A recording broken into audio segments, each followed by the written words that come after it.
Shalom.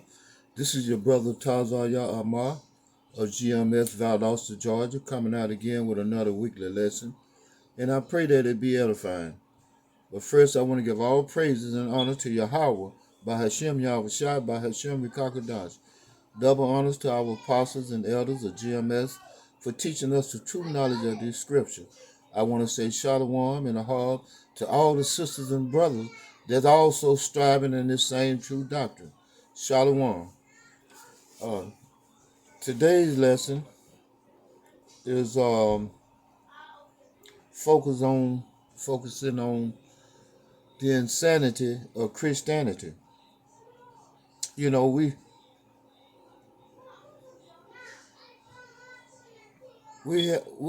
for whatever reason, Christians that say that they believe in the Bible, but when the Bible come out, they have a problem with it. And my thing is, evidently they don't read the Bible for themselves. Whatever the pastor or the preacher tell them or read to them or convey to them, that's the gospel. They don't read for themselves. They don't they don't pray for understanding and read for themselves. They just go word of mouth. They just go about what he said. And one of the biggest problems they have is that the children of Israel being God's chosen people, every Christian can't, for whatever reason, they can't believe that the Most High, Yahweh Bahashem Avashai, got a chosen people. And you can read it to them out of the Bible, and for whatever reason, they still believe that Yahweh Bahashem Yahushai love everybody. And that's not scripture. And with that being said, I'm going to read the book of Deuteronomy, chapter 7, starting at verse 6. For thou art an holy people unto the Most High Yahweh thy power. The Most High Yahweh thy power hath chosen thee to be a special people unto himself, above all people that are upon the face of the earth. And when you read that scripture, I don't understand how the entire verse just go right over Christian heads. They can't receive it. Or they don't want to receive it. I guess they've been indoctrinated with the fact that God's supposed to love everybody. How is that so? How is he supposed to love everybody, but you don't even love everybody? And if you say you do, you's a liar. There's certain situations where, hey, you hate people. And not just the things that they did, you hate them in general. Because, hey, they're wicked ass people. And you're supposed to hate wickedness. So now if you can hate wickedness, why the Most High can't hate wickedness? And with that being said, I'm going to move to the book of Deuteronomy, chapter 7.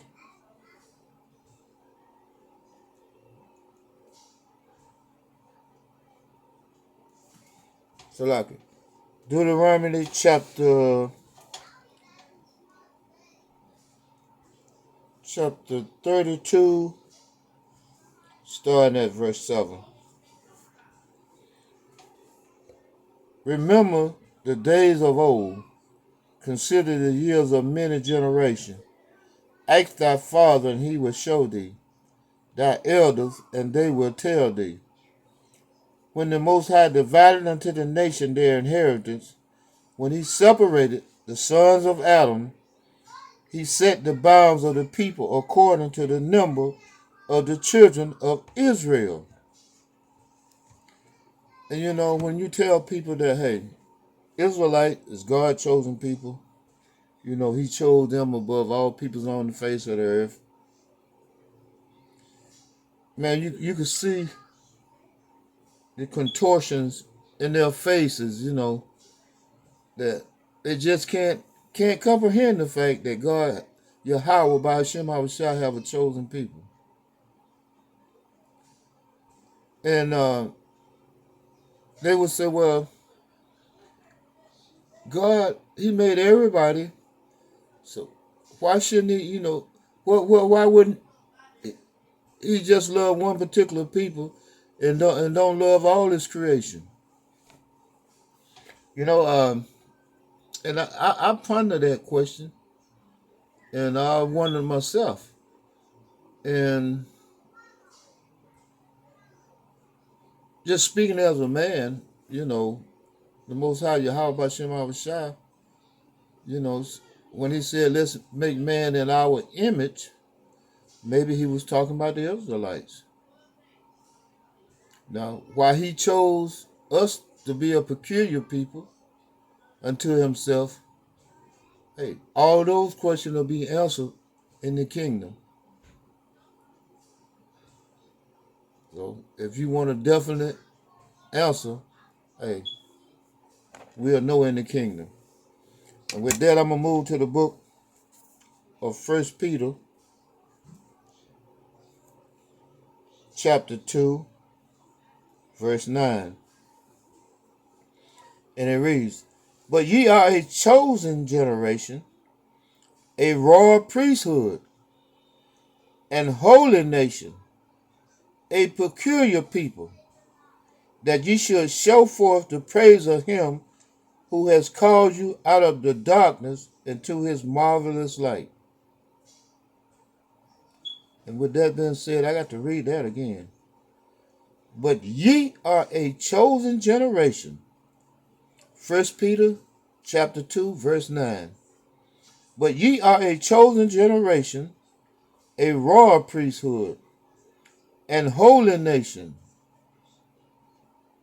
And once again, the Most High Yahweh Shem Shai, hey, He can choose what He want to choose. He can choose who He want to choose. Hey, He's omnipotent. Hey, He can do whatever He want to do. He's the all in all.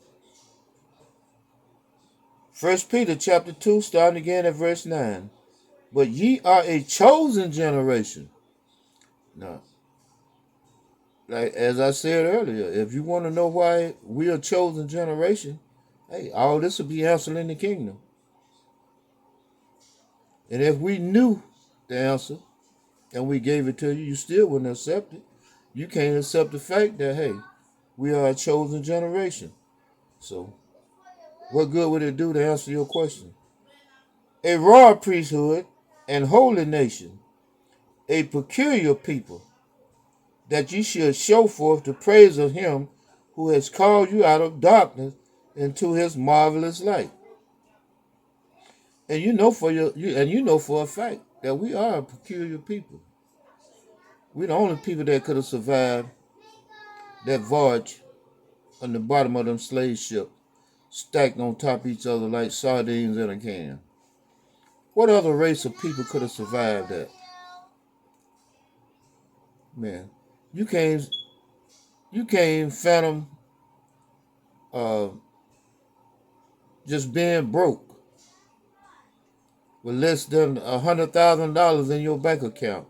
You start jumping off of tall buildings behind that. So how in the hell could you survive a voyage in the bottom of a slave ship, stacked on top of each other, weeks and weeks at a time? Start, surviving starvation, thirst, rape and torture, diseases, And the list goes on. This is the book of 1 Peter chapter 2, verse 10. Which in time past were not a people, but are now the people of the Most High. You know, when we turn our back on Yahweh Shem Shai, hey, he took down the standard and allowed us to be manhandled, mistreated, and tortured by ye devils. And when I say ye devils, I'm talking about you, Esau, the so-called white man. Once again, 1 Peter chapter 2, verse 10. Which in time past were not a people, but are now the people of the Most High. Hey, we coming back to, hey, our higher power. You know, you had your foot on our neck long enough. Hey, the Most High is fed up with you. That's why He's rising us up. Yeah. That sleeping lion is waking up. That crouching lion is raising up now. So get ready to go into slavery. But are not the people of the Most High, which had not obtained mercy, but now have obtained the mercy. You know, we didn't get no mercy from you devils. You know, from the little 3-year-old, as soon as he's able to walk, you had him out there in the cotton field. To the centennial, you know, men and women, pregnant women, had to pick cotton until the time of delivery. And then they had to have the baby in the field, cut the umbilical cord. She get right back up and goes back to picking cotton. You take the baby to the slave cabin, and while she's out there picking cotton, you take the baby and feed it, use it for alligator bait. Man, you devils got something to pay for, man. And these just the atrocities that we know about. Imagine all the things that you did undercover that you thought you was going to get away with. And with that, I'm going to move to the book of Psalms. Psalms 139.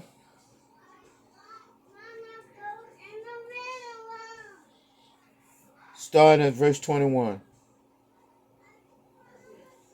Psalm 139, verse 21. Do not I hate them, O Yahweh, that hate thee? Am not I grieved with those that rise up against thee? I hate them with perfect hatred. I count them mine enemies. You know, that's a problem that some of you Christians don't, you know, you can't comprehend that either. That you got enemies. I'm talking about you so-called Israelite.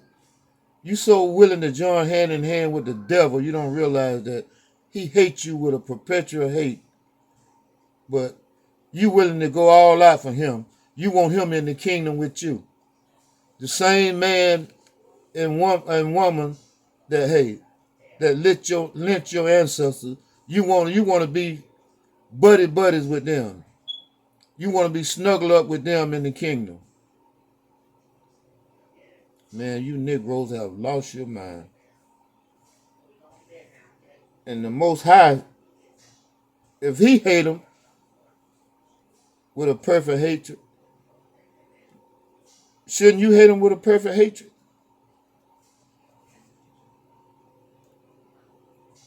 And with that, I'm going to move to the book of Ecclesiastes.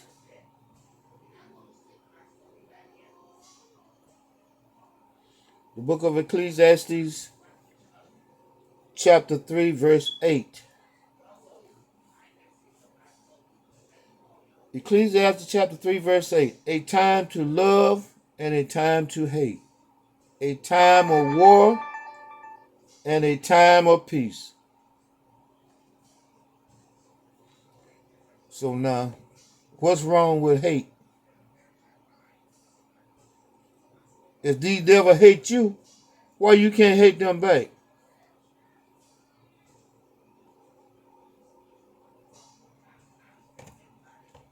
They hate you with a perpetual hatred. Why do you think they hate? They shoot you with your hands up. They shoot you for a tail light out, a tag light out. Running a stop sign is a death sentence.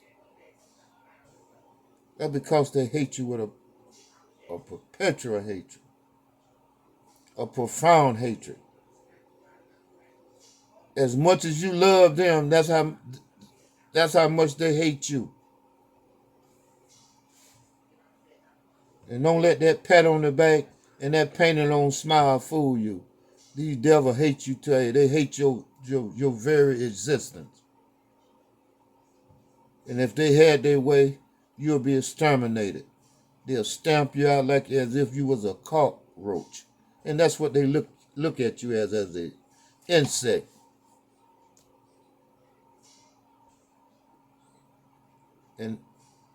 But look at the hypocrisy of it. Now that you done build up their kingdom, they don't want you to be a part of it. They want you out of here. They want you exterminated.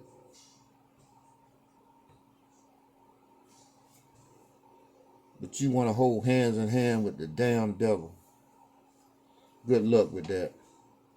This is the book of Jeremiah,